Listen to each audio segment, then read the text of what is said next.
ये के मामले में क्या खबर है? देखिए, ऐसे तो केंद्र की बड़ी उपेक्षा बिहार के साथ रहती है, लेकिन शरद पवार साहब ने बड़ी मेहरबानी की है कि एक मेगा फूड पार्क बिहार को मिला है।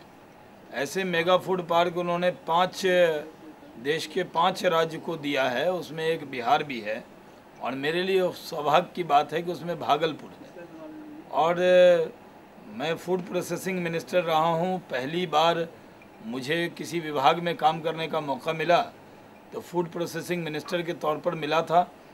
और फूड पार्क तभी का कंसेप्ट है, और माननीय नीतीश जी ने भी फूड प्रोसेसिंग विभाग को देखा है और वो इसको बहुत अच्छे से समझते हैं। पहले उन्होंने भागलपुर में बिहार राज्य की तरफ से फूड पार्क दिया था, अब भारत सरकार ने भी मेगा फूड पार्क भागलपुर को दिया है, जिसमें 2 बड़ी कंपनी केवेंटन और पेंटालून ये सब मिलके उसको लगाएंगे। करीब हज़ारों करोड़ का इन्वेस्टमेंट होगा और भारत सरकार करीब 50 करोड़ की सब्सिडी मेगा फूड पार्क लगाने के लिए दे रही है।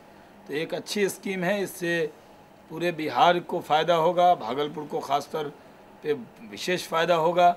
और ये मेरा ड्रीम प्रोजेक्ट था जो पूरा हुआ है, और मैं आज भागलपुर के सांसद के तौर पर बहुत खुश हूँ कि हमारा ये सपना साकार हुआ, जिससे किसानों को बहुत बड़ा लाभ होगा और रोज़गार के साधन उपलब्ध होंगे।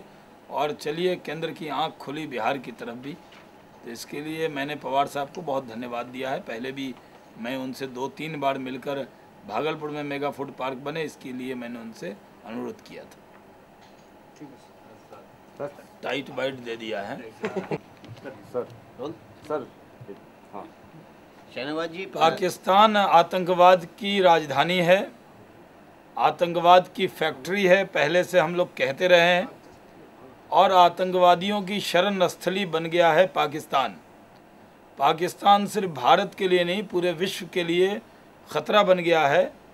अमेरिका आतंकवाद के प्रति ईमानदारी से अगर लड़ रहा है तो उसको पहले जितने आतंकवादी दाऊद इब्राहिम सहित जो लोग पाकिस्तान में मौजूद हैं उनको भारत को तुरंत सौंपने के लिए पाकिस्तान पर दबाव बनाना चाहिए।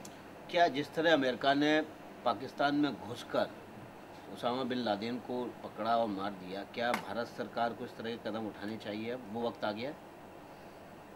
देखिए, अब वक्त आ गया है कि पाकिस्तान को भारत के चश्मे से देखा जाए।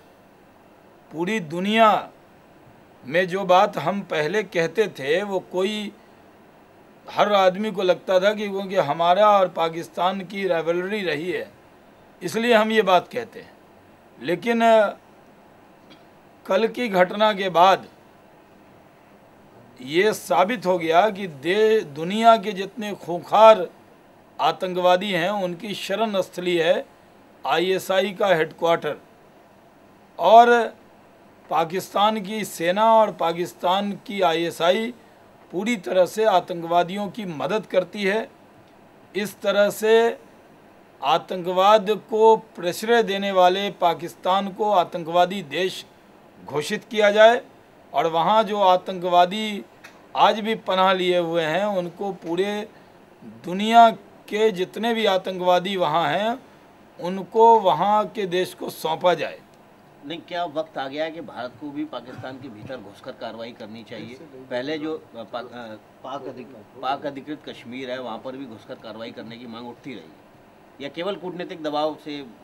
देखिए, जो घटना है अमेरिका के ज़रिए जो कार्रवाई हुई, ओसामा बिन लादेन को जिस तरह से मार गिराया गया, हर देश को अमेरिका से सीख लेना चाहिए और भारत को भी इस रास्ते पर विचार करना चाहिए और सीख लेनी चाहिए।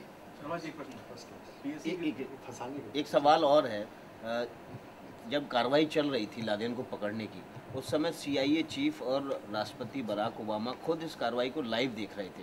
बहुत हाईटेक हो गई है वहाँ की सेना, वहाँ की आर्मी। अब भारत को भी इस तरह आगे कदम बढ़ाने चाहिए और इस तरह के ऑपरेशन में इस तरह की टेक्नोलॉजी का इस्तेमाल करने के लिए और हाईटेक तरीके। देखिए, आज तो ग्लोबलाइजेशन की बात होती है, जो टेरर है उसकी कोई सीमा नहीं होती है और उससे लड़ने के लिए भी उसी चश्मे से देखना चाहिए।